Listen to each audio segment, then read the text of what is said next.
Hello everyone. I'm just doing a video on 2015 through 2021 Subaru Wrx stage 1.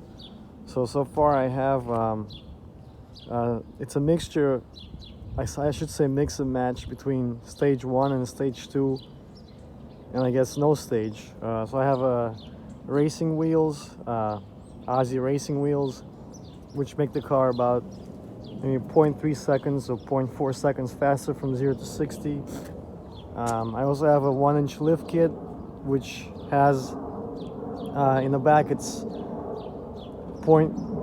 actually a 3/8 inch higher in the back, because these cars are known to sag in the back, so that kind of raises the car a little bit in the back, so you don't have the sagging, in case if you want to put passengers or just heavy stuff in your car. I also have a NVIDIA exhaust. It's a single exhaust for a little bit more power, and everything else is just stock so far. And I also have a green air filter, which is like a K&N filter, but it's actually a lot better because it's made from cotton instead of the wool. I think K&N uses wool.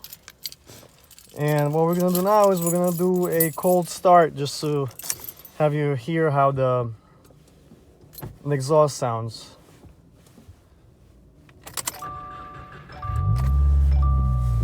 Let's go outside.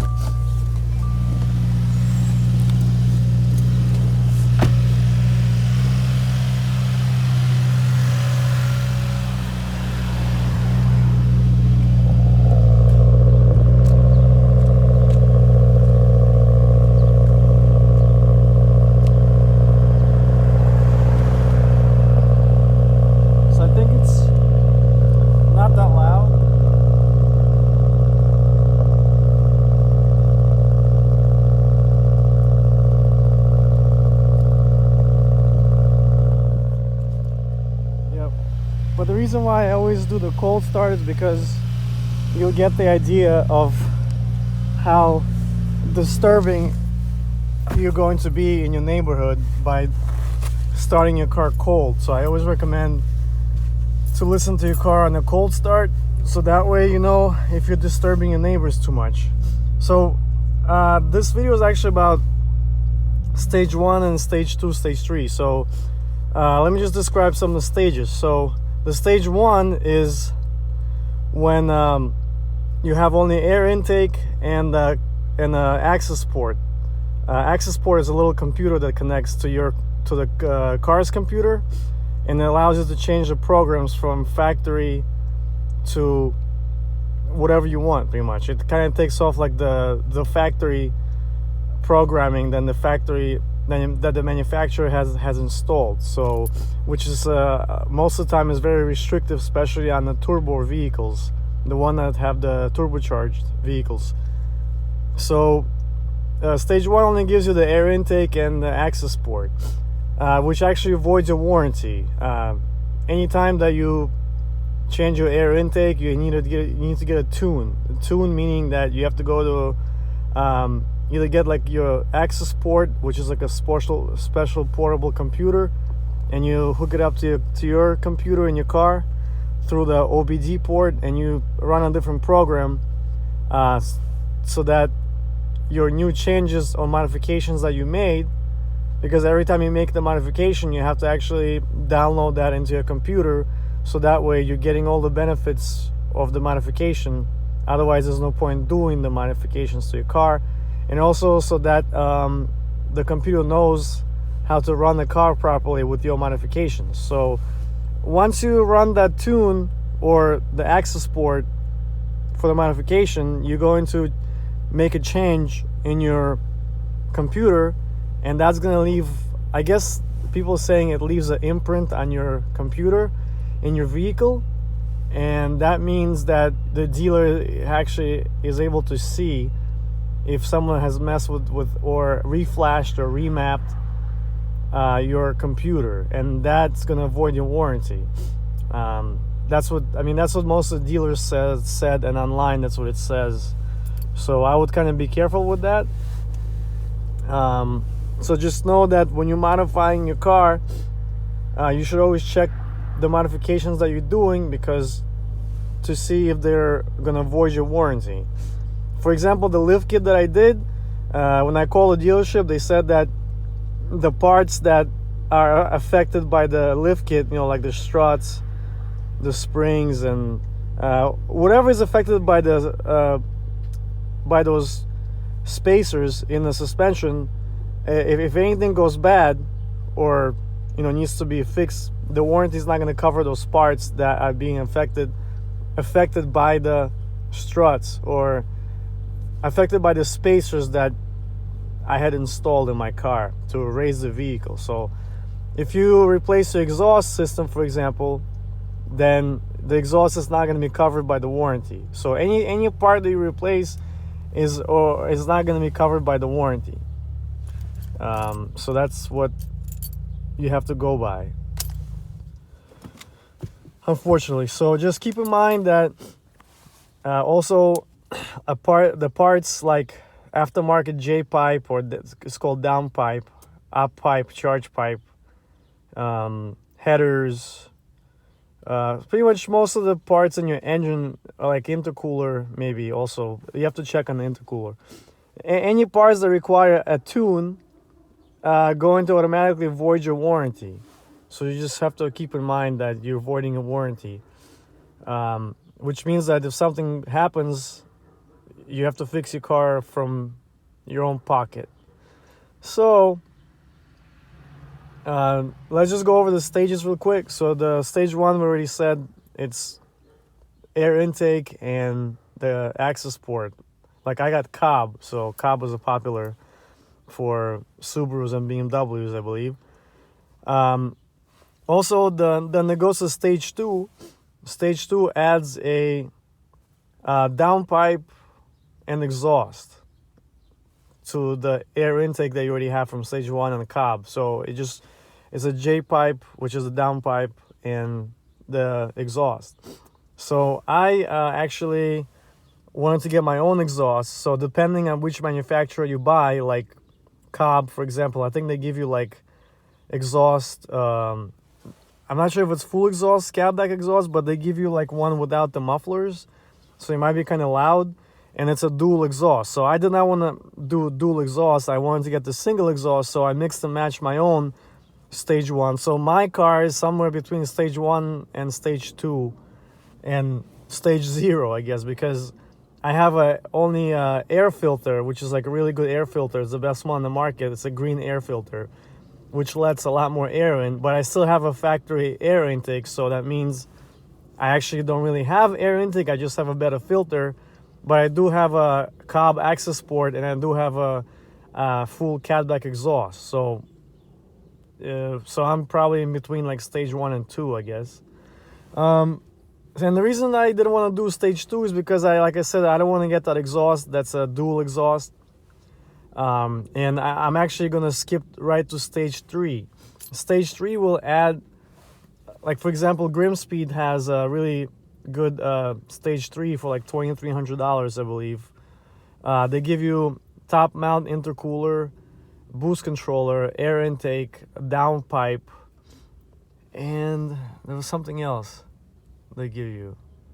They give you 4 parts, pretty much. They give you the most horsepower. So it's like downpipe, upcharge pipe, boost controller, and air intake and intercooler. Yeah, those 5 parts. I think that's a really good deal because they are one of the best companies in the market, and you're getting 5 different parts, and they're claiming that the power will be boosted by about 80 horsepower. So at the wheels, I'm not sure how much you will get. Maybe 40 horsepower or 50, I'm not sure, depending on the tuner that you're using. So they're claiming it's going to be 80 horsepower just from that stage 3. So I just wanted to skip right to stage 3 because I thought the stage 2 was it wasn't enough for your money. They only give you like 2 extra parts, versus the stage 1. So I just went straight to stage 3 because I wanted to get those 5 parts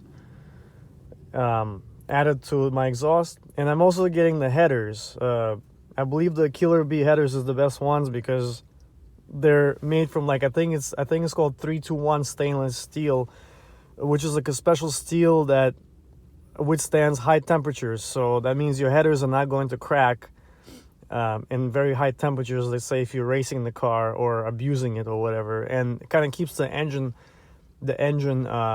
temperatures down compared to the other headers.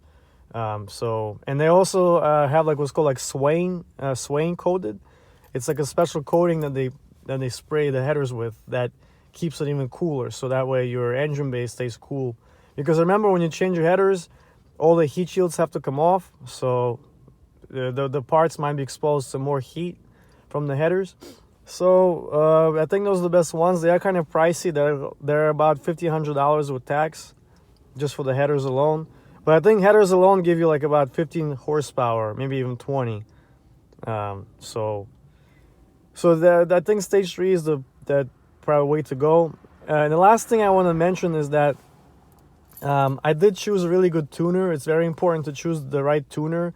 It's the person that's going to be upgrading your program and putting all your aftermarket additions into your computer. You should choose and research really the best one. I found the best one on the East Coast. He has 5 stars on his reviews out of like 117 reviews. Pretty much I've never seen that. So I'm gonna drive like 2 hours to that tuner just one way because he's the best one. So you want to get a good tuner because some of them don't know what they're doing, and if they put the wrong tune in your car or tune it incorrectly, you will blow up your motor and your engine and ruin your turbo with your aftermarket parts. So I would recommend investing more money into a good tuner. And also what he said to me when I asked him like how reliable the car is going to be, he claims that with those 5 parts that I already mentioned earlier in my video, that the car is not, I should say the engine is not going to even make it to 100,000 miles, which is kind of very upsetting to me because there was a guy on YouTube that actually has 2016 Wrx or 15 that it has like 225,000 miles, but it's all stock, so he hasn't done any modifications. That's a lot of miles for a turbocharged vehicle running all stock and without any problems. And when my tuner said that it's not going to last 100,000 miles, that's kind of really sad. So he did add that if you do not take your car to full open throttle, which means stepping on the gas all the way on a constant basis, pretty much if you're not driving the car hard all the time and always pressing like the gas all the way and abusing the car, it's going to last it's going to last much longer, even with the aftermarket parts, than if you were flooring your car and abusing it and beating it and just racing the car all the time. So that's common sense. It kind of applies to even having your car in the factory version. If you just keep beating on your car all the time, I would imagine that it's not going to last as long, even with the factory parts. So, if you don't change your oil on time and don't change the fluids like differential fluid, your transmission fluid, brake fluid, those parts are going to break down faster. So just remember, anytime you're upgrading any type of power, the more power you upgrade, the less reliable your car is going to be. So just my advice is to prepare and have some kind of like savings or a credit card for a couple $1,000s. If something breaks, you could fix it on your own because your warranty is going to be voided as well. Keep in mind, like a new engine will cost like $4,000. That's just like the block, and then the labor to switch your parts from the new block, your block, the one that blew up or you blew up. So the new block is going to be like another $3,000. So you're looking at about $7,000-8,000, close to $10,000 just for a new engine. So just keep in mind that it might happen. It's not really a question if it's going to happen. It's a question when it's going to happen. So the engine will break down if you really raise your horsepower. Like I believe these cars, it says online with the FA20 motor, they could handle the most is like 400 horsepower. And then keep in mind that your clutch and your transmission could also go out. So I would probably recommend only keeping it at like 350 horsepower. So do your own research, I mean, it's your car, it's your money. So I would just recommend keeping like a fund or a credit card just in case if something breaks. Or if you don't want to do that or don't have the money to do that, just keep your car in a stock form and just enjoy it like that. And that's my advice. Hopefully that helps. And thank you for watching my video and have a good day.